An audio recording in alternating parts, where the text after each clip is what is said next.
We may not get them. So then, Shan, how much of that information could either compromise or complement those more than, dozen other investigations that are all offshoots of this Mueller probe? The ones that are live, I don't think they're going to let it compromise, so that's going to be kind of siloed out.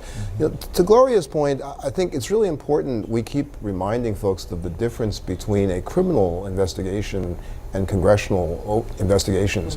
By nature, the criminal investigations are opaque. They're focused on just do we charge or not, and we want everything else kept secret.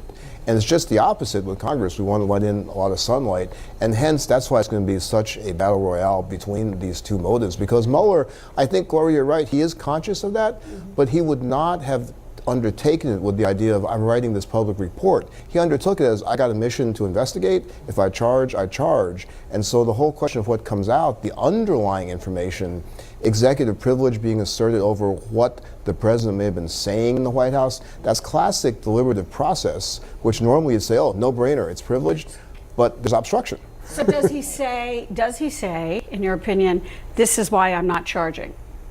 In other words, you can't charge the president. We know it's DOJ policy, et cetera, et cetera.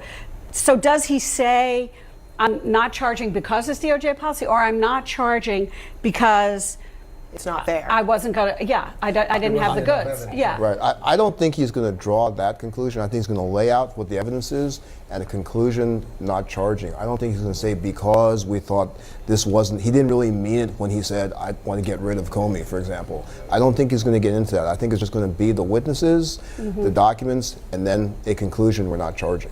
Was the idea that this report is simply a recommendation? I'm doing this investigation, then it's up to Congress to decide what to do with it. Well, I think he's really reading it as I have a duty to tell the AG what we did. Right. Here's what we did, and part of that duty is if they interfered with us, and we're saying they didn't.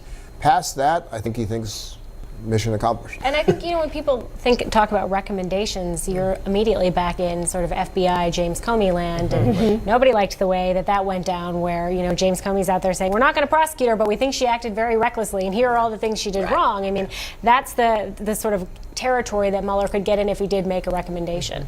If there is that editorializing of the recommendation as opposed to sticking with the facts recommendation. All right.